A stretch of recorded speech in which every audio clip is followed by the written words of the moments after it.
they're just gritty games. And we didn't get off to a really good start either the first or second half. But I thought, our team responded with the resiliency that, at times maybe we haven't had, but certainly we've had over the last month of the season.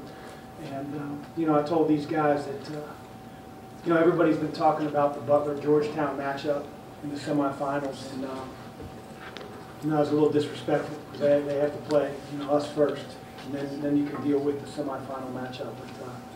But, our guys are competitors. We felt like if we played at our best, that we would advance. And that's exactly what we did. These guys played really tough. We got a quick turnaround, played one of the best teams in the country in Georgetown, and it was a challenge. Questions, please? Shannon. Coach, with about 2.5 minutes left, Trayvon made that three-pointer that tied up the game. What was the difference for you guys from that point and into overtime on to be able to get the win? Honestly, there's so many big plays on both ends of the floor for both teams. It's hard to pinpoint, one. But that one certainly gave our team a lot of confidence because we just kept, chipping away, but we could never, tie it up. We were always down 1, down 2, and at that point it felt like it was a new game, obviously, and from there, like I said before, players made some big time plays, both at the end of regulation and in overtime. In the middle, John. Chris, Jalen's playing with foul trouble. He had stayed so aggressive in overtime. What do you make of just the way that he finished up this game as well? He played the way we know he's capable of. Jalen's one of the toughest matchups in the conference. When he's playing with a lot of confidence, he's strong. He's very confident in himself. He's an excellent finisher, and I thought our guards did a tremendous job of feeding both Matt and Jalen down the stretch in the post where I thought we had an advantage. In the back. Chris, what was the advantage of starting JP both halves? Not necessarily an advantage, but that's who we started. Sorry for the vague answer, but. Other questions? Anything for Matt or for Dee? Shannon? Oh, Matt, can you just talk about, coming into this rubber match game, you know them very, very well. So did they throw anything different at you tonight that you didn't see in the first 2 games? Not necessarily. We tried to maybe change up our defense a little bit. I think we had me on Cam Woods a little bit more and sort of put Trey and other guys on Shabazz. But other than that, I mean, we scouted them pretty well. We knew their stuff down. They played really tough. And we just want to make sure that we didn't get punked or get out tough. So. Over here on the left. Coach, looking at tomorrow, what do you see in Georgetown? Really stands out to you from what you've seen over the year? You guys already beat them twice this season. Yeah, those matchups have nothing to do with tomorrow night.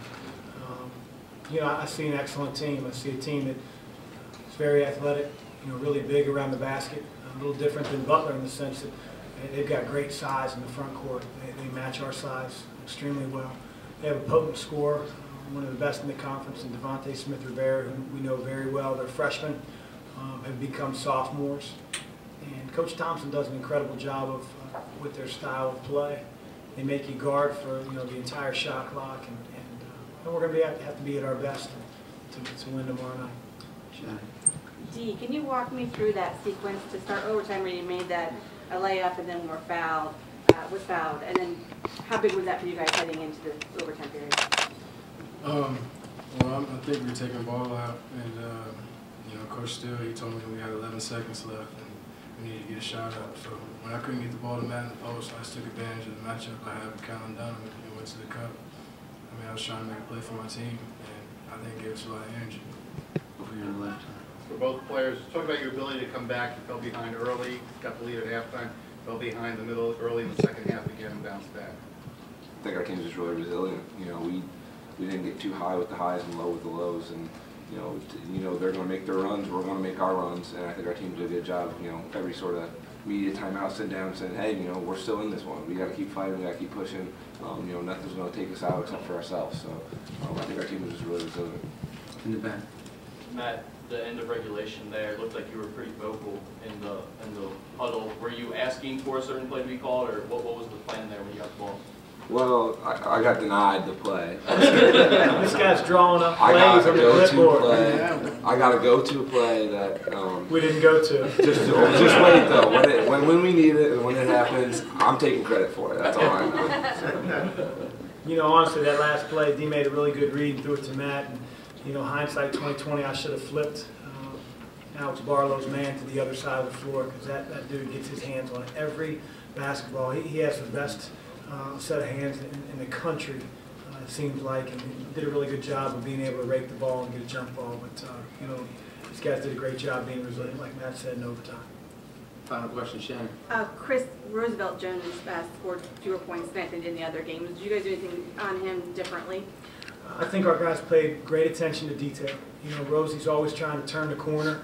He circles up on penetration, and if you lose vision on him, now he has an angle to the basket. You know, again, our team presents maybe size that he doesn't necessarily see in practice.